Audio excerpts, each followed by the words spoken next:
दोस्तों, अगर आपने भी class 12th physics practical viva के लिए व्हीट स्टोन सेतु तैयार किया है अपने चार्ट पेपर पर, तो आज के इस वीडियो में हम व्हीट स्टोन सेतु से रिलेटेड सभी क्वेश्चन जो सर आपसे वाइवा में पूछ सकते हैं उनको कराने वाले हैं।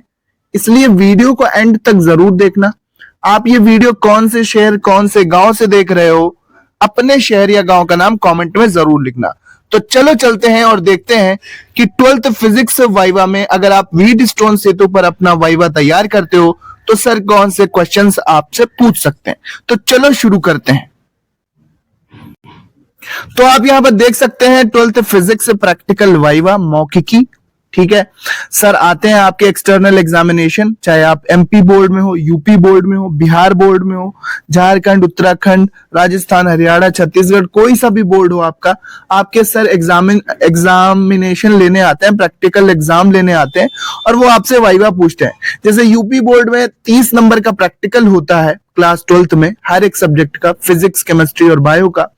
फिजिक्स में जो 30 नंबर का प्रैक्टिकल होगा उसमें 15 नंबर तो आपके एक्सटर्नल एग्जाम के होंगे जिसमें वो वाइवा पूछते हैं, और 30 में 15 नंबर आपके practical work, project work, file वगैरह के होते हैं। तो 30 में 30 नंबर अगर आपको पाना है तो आपको वाइवा में सबसे अच्छा प्रदर्शन करना होता है। अगर आप वाइवा बता ले जाओगे तो आपको 30 में 30 नंबर आराम से मिल जाएंगे। तो ये वीडियो आपको 30 में 30 नंबर दिलाएगा, इसलिए इस वीडियो को बिल्कुल भी स्किप मत करना। तो चलो शुरू करते हैं। 30 में 30 नंबर भाई आपके पक्के हो जाएंगे। टॉपिक का नाम है व्हीट स्टोन सेतु। चलो शुरू करते हैं भाई। सबसे पहला क्वेश्चन तो सर आपसे यही पूछ लेंगे कि बताओ बेटा व्हीट स्टोन सेतु होता क्या है और इसकी खोज किसने की थी। तो आपको आंसर याद रखना है कि सर व्हीट स्टोन सेतु की खोज सैमुअल हंटर क्रिस्टी ने की थी। उन्होंने साल 1833 में इसका वर्णन किया था, लेकिन इसे लोकप्रिय बनाने का जो श्रेय है वो चार्ल्स व्हीट स्टोन को जाता है। तो सैमुअल हंटर क्रिस्टी इसके खोज करता और लोकप्रिय किसने बनाया? Wheat stone, Charles wheat stone ने। इतना आप याद रखेंगे, ये क्वेश्चन बनेगा। अगला क्वेश्चन है भाई कि व्हीट स्टोन सेतु का प्रयोग किस लिए किया जाता है। सर पूछेंगे ये तुमने चार्ट पे बनाया तो है, इसका यूज कहां पे करते हैं। तो आपको बताना है कि सर वोल्टेज मापन में इसका यूज किया जाता है, वोल्टेज को नापने में। अगला प्रश्न, व्हीट स्टोन सेतु में कितने प्रतिरोधक होते हैं। तो हम जानते हैं व्हीट स्टोन सेतु में 4 प्रतिरोधक होते हैं। 5वां जो प्रतिरोध होता है वहां पर धारा नहीं बहती है अगर सेतु संतुलित की अवस्था में होगा। आगे इसके बारे में चर्चा करेंगे। अगला क्वेश्चन है व्हीट स्टोन सेतु का सिद्धांत क्या है। तो हम जानते हैं कि व्हीट स्टोन सेतु का सिद्धांत कैसे कार्य करता है कि प्रतिरोधकों के अनुपात पर आधारित होता है, ठीक है। 4 प्रतिरोध होते हैं, चित्र में आप देख सकते हैं PQRS। अगर अनुपात स्थिर होता है तो बीच में जो गैल्वेनोमीटर लगाते हैं उसमें कोई भी विक्षेप नहीं आता और व्हीट स्टोन सेतु संतुलित अवस्था में कहा जाता है। अगर चारों प्रतिरोध संतुलित अवस्था में नहीं होते हैं तो फिर सही अनुपात में अगर नहीं होते हैं तो उस गैल्वेनोमीटर में विक्षेप दिखाई पड़ता है। देखिए यहां पर आप पढ़ सकते हैं, यहां पर मैंने इसका डिस्क्रिप्शन दिया हुआ है कि सामान्य परिस्थितियों में भाई जो आपका व्हीट स्टोन सेतु होता है ना, सामान्य परिस्थितियों में असंतुलित रूप में रहता है। इसका मतलब गैल्वेनोमीटर से करंट बहता है। जो बीच में जो प्रतिरोध आप लगा देख रहे हैं, यहां पर साइड में आप ये चित्र देखें, यहां से प्रतिरोध बहता है जब व्हीट स्टोन सेतु असंतुलित अवस्था में रहता है, ठीक है, असंतुलित अवस्था में रहता है। लेकिन प्रतिरोध और परिवर्तनीय प्रतिरोध को समायोजित करने के बाद ही हम कह सकते हैं कि गैल्वेनोमीटर में कोई करंट नहीं बहता, तो इसे संतुलित रूप में कहा जाता है। व्हीट स्टोन सेतु में P और Q का क्या अर्थ है। तो हम जानते हैं व्हीट स्टोन सेतु में P और Q प्रतिरोधकों के अनुपात है। व्हीट स्टोन सेतु की संवेदनशीलता कैसी होती है। तो भाई आपको बताना है कि व्हीट स्टोन सेतु की संवेदनशीलता उच्च होती है। काफी बारीक परिवर्तन भी ये माप सकता है। प्रतिरोध के अनुपातों में थोड़ा सा भी परिवर्तन व्हीट स्टोन सेतु माप लेता है तो आप सर को बताएंगे। अगर सर आपसे पूछें कि व्हीट स्टोन सेतु की संवेदनशीलता कैसी होती है तो आपको बताना है उच्च होती है। अगला क्वेश्चन भाई कि व्हीट स्टोन सेतु में गैल्वेनोमीटर का उपयोग किस लिए किया जाता है। तो शून्य पाठ के लिए, शून्य पढ़ाई के लिए। ठीक है, विक्षेप नहीं होगा तो गैल्वेनोमीटर की सुई नहीं हिलेगी, विक्षेप होगा यानी कि संतुलित अवस्था में होगा तो नहीं हिलेगा, असंतुलित अवस्था में गैल्वेनोमीटर में विक्षेप आपको दिखाई देगा। अगला प्रश्न बनेगा कि व्हीट स्टोन सेतु का उपयोग किस वोल्टेज रेंज में करा जाता है। तो आपको बताना है सर, व्हीट स्टोन सेतु का जो यूज है वो कम वोल्टेज की रेंज में किया जाता है। अगला क्वेश्चन आप यहां पे देखेंगे, इससे पहले आप थोड़ी सी थ्योरी भी पढ़ के जाएंगे। थ्योरी क्या कहती है कि व्हीट स्टोन सेतु एक विद्युत परिपथ है।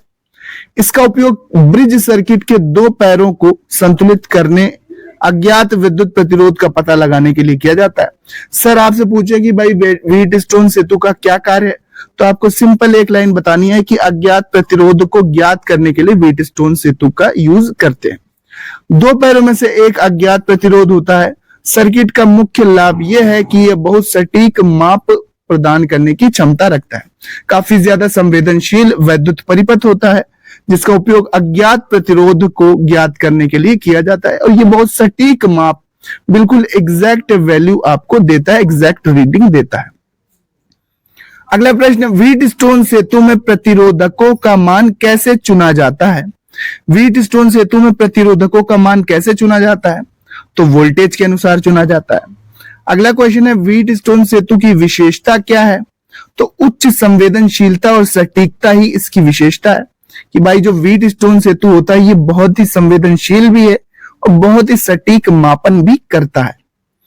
आप देख सकते हैं यहां पर 4 प्रतिरोधकों, एक बैटरी और एक गैल्वेनोमीटर से बने इस उपकरण का नाम उस व्यक्ति के नाम पर रखा गया है जिसने इसे लोकप्रिय बनाया था। सर चार्ल्स व्हीट स्टोन, वैज्ञानिक और गणितज्ञ सैमुअल हंटर क्रिस्टी ने अज्ञात प्रतिरोध को मापने के लिए इस सर्किट को विकसित किया और पहली बार 1833 में इसका वर्णन किया गया था। आप यहां पर साइड में चित्र देख सकते हैं, ये रहा व्हीट स्टोन सेतु। अगला प्रश्न है कि व्हीट स्टोन सेतु का उपयोग किन क्षेत्रों में किया जाता है, तो इलेक्ट्रिकल इंजीनियरिंग यानी कि वैद्युत अभियांत्रिकी और फिजिक्स में इसका यूज किया जाता है। वैद्युत अभियांत्रिकी और भौतिकी में, भौतिक विज्ञान में। अगला प्रश्न सर आपसे पूछेंगे भाई वाइवा में कि आपने व्हीट स्टोन सेतु बनाया है, तो आप बताइए कि व्हीट स्टोन सेतु में क्या होता है जब गैल्वेनोमीटर 0 पर होता है। तो प्रतिरोधकों के अनुपात समान होते हैं, यानी वो संतुलित अवस्था में होता है, तो गैल्वेनोमीटर में कोई भी विक्षेप नहीं आता, गैल्वेनोमीटर 0 पर होता है। अगला प्रश्न बनता है कि व्हीट स्टोन सेतु की सीमाएं क्या हैं। ठीक है, व्हीट स्टोन सेतु की सीमाएं क्या होती हैं ये आपको बताना है। तो हम जानते हैं कि भाई कम वोल्टेज रेंज और उच्च संवेदनशीलता की आवश्यकता होती है व्हीट स्टोन सेतु को। कम वोल्टेज रेंज में सही काम करता है और उच्च संवेदनशीलता में ही काम करता है। अच्छा, अगला क्वेश्चन, व्हीट स्टोन सेतु में प्रतिरोधकों का चयन कैसे किया जाता है, तो वोल्टेज और संवेदनशीलता के अनुसार। नेक्स्ट क्वेश्चन, व्हीट स्टोन सेतु का उपयोग किस प्रकार के वोल्टेज को मापने में किया जाता है, तो डीसी वोल्टेज को मापने में किया जाता है। ठीक है, डायरेक्ट करंट वोल्टेज को नापने में किया जाता है। व्हीट स्टोन सेतु की, व्हीट स्टोन ब्रिज या व्हीट स्टोन सेतु की सटीकता क्या है, तो भाई सटीक मापन करता है, उच्च सटीकता, उच्च संवेदनशीलता इसकी विशेषता है। तो ये सारे क्वेश्चन मैंने आपके कवर कर दिए। ऑल द बेस्ट अगर आपने व्हीट स्टोन सेतु बनाया है, आपका काम इतने में अच्छे से चल जाएगा और ज्यादा के चक्कर में आपको पढ़ने की जरूरत नहीं है। चैनल को सब्सक्राइब कर लें, और भी वीडियोस वाइवा की पूरी प्लेलिस्ट है, चाहे फिजिक्स हो, केमिस्ट्री हो या बायोलॉजी। हमने लगभग सारे क्वेश्चन लाइव भी कुछ वीडियो कवर किए हैं जिसमें बच्चे आपको आंसर बताते हुए दिख रहे हैं, तो उन वीडियोस को भी आप जाकर देख लो, जिससे आपकी तैयारी अच्छी हो जाएगी और आपको आइडिया हो जाएगा कि सर कैसे क्वेश्चंस पूछने वाले।